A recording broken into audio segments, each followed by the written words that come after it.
For how long? Maybe that's not the right question. Maybe the right question is, how long must I continue to talk about grifters and liars and charlatans who have found a comfortable home, a place of respite within the Republican Party and the Trump cult? Got the phone. I got the phone out today. You would, if you're not paying attention, you might not know about the people I talk about. If you're new to the channel, you may not know about the wide network of pro-Trump prophets of God. These people who are self-proclaimed communicators with the Almighty. And Julie Greene is one of these people. And in the wake of the person taking shots at Donald Trump, the assassination attempt, you would be remiss if you thought that they would not make a moment out of this for themselves. And that is exactly what Julie Greene did. She tells a tale. None of this is public. She didn't post anything about feeling like there was going to be an assassination attempt. There wasn't a message sent out to the followers to pray for Trump because God is communicating to me. Is that you, Jesus? What's that? Trump's in trouble? To the well, Timmy, or whatever. None of that happened. It's always after the fact that she's like, oh, on Thursday, I had these communications from Jesus. And then we prayed and we saved Donald Trump's life through intercessory prayer. I'm rusty on my Christianese, on my evangelical white Christian nationalism talk. But that is what she says. Watch this clip and please luxuriate in the jackassery.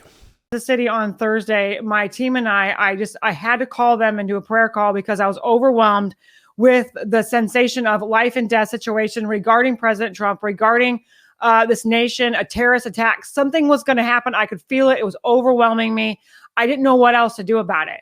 I know that God has talked about what they were trying to do, the attacks on President Trump and the attacks in this country.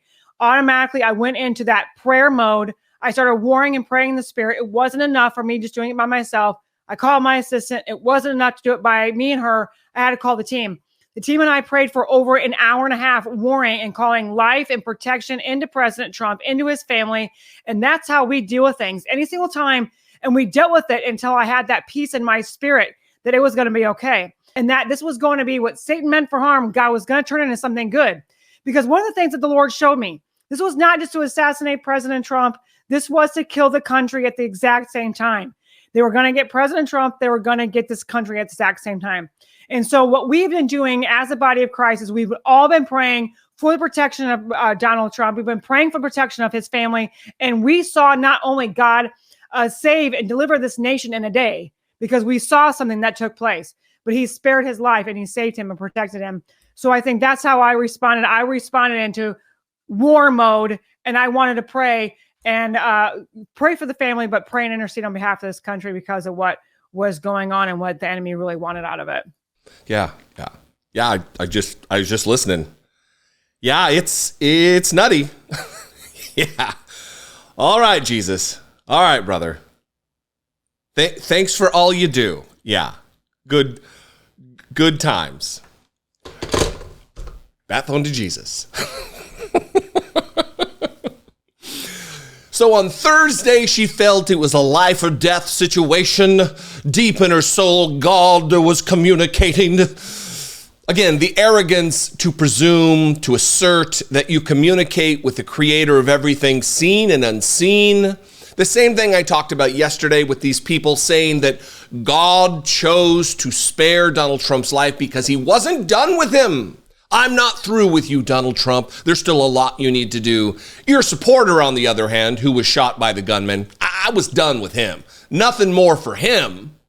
But Donald Trump needed to be saved. Inherent in that's what they're saying. But this was a life or death moment. I didn't know what to do about it, says the prophet of God who has a bat phone to Jesus. You didn't know what to do about it, Julie. Listen, if I have the power to communicate with the Almighty, I right away know what to do about it. She went into prayer mode to war mode, and that's how we dealt with it. She dealt with it. We, you, America and the world, especially the MAGA cult, has Julie Greene to thank, Julie Greene and her team to thank for God sparing the life of Donald Trump because she dealt with it. These people, I'm going to put this away, are unhinged. I mean, that's stating the obvious. But these people are dangerous not because of the beliefs they hold, but because of the hold they have over people with their beliefs. I didn't even plan for that to be what I said, but that's how it came out. Julie Greene has an audience. She has a wide network of people who have bought in hook, line, sinker to her lies, to her grift. She's not doing this for free. She makes money off this.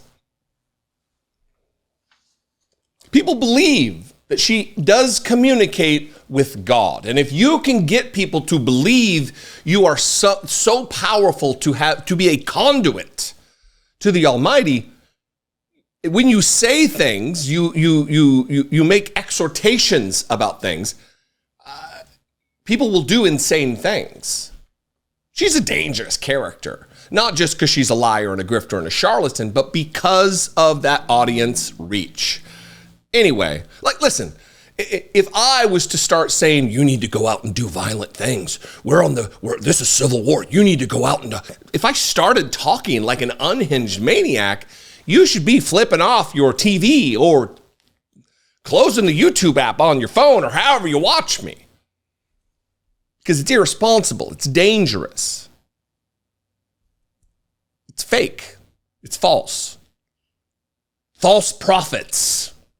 Ring a bell, Christians. Ring a bell, MAGA world. Anyway, what do you think? I would absolutely love to know. You can call, leave me a voicemail, or just leave a comment below. That's fantastic. But if you're into calling, fewer than 3-minute voicemail on my Google voicemail line, it is 714-576-4054. Please do not leave a string of voicemails. The second, third, fourth, fifth, they're not going to get listened to. Just one. It's good enough. You can also email me, daily@dollemore.com. If you appreciate this work and you want to help us support it, want to help me make these videos on a daily basis, click the join button below. For $2 a month, you can become a channel member. You can go over to my Patreon page, patreon.com/IDoubtItPodcast. That would be great. And I am all over social media. @Dollemore is where I can be found. And I will see you next time. Until then, be genuine. As always, take care of one another.